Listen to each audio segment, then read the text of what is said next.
CBS News on the Hour, sponsored by Rocket Mortgage. I'm Linda Kenyon in Washington. Tens of thousands are bracing for days without power in a North Carolina county where authorities say 2 power substations were shut up over the weekend. Duke Energy says it's earmarking $100,000 for the Moore County, North Carolina community, whose residents could be without power for days. Andrew Wilkins is one of them. It's frustrating, it's unfortunate, it's frankly, in some levels, infuriating. The FBI has joined the investigation into the power substations being shot Saturday. Moore County Sheriff Ronnie Fields. The individual that done the damage knew exactly what they were doing. Homeland Security Secretary Alejandro Mayorkas weighed in. Early evidence suggests that it was deliberate. Matt Piper, CBS News. Georgia holds its Senate runoff election tomorrow, and Democratic Senator Raphael Warnock faces Republican challenger Herschel Walker. Warnock is urging his supporters to show up and vote. Don't dance until we brought this thing on home. CBS's Nicole Killian says voter turnout is a concern for both candidates. The focus is really on driving turnout election day, but there's real concern since the forecast is calling for heavy rain today and tomorrow. Both campaigns are urging voters not to let the weather deter them. More than 1 million Georgians have already cast their ballots in early voting. Former President Trump is facing criticism for suggesting parts of the Constitution should be suspended in order to reinstall him as president.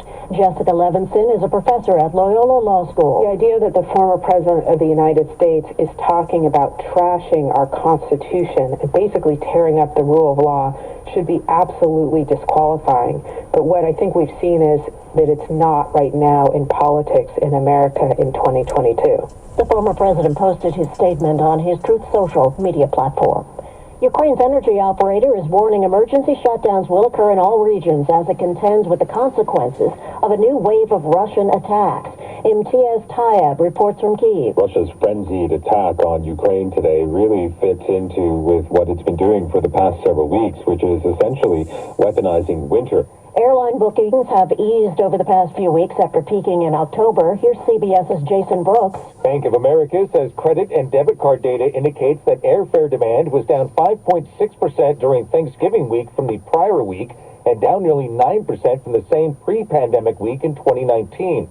James Howard Jackson has been sentenced to serve 21 years in prison.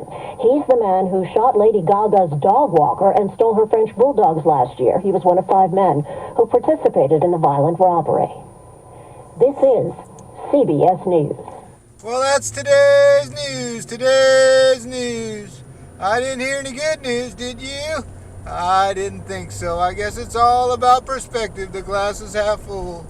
Well, as always, I'd like to thank you again for coming along with me on these Dashcam News adventures.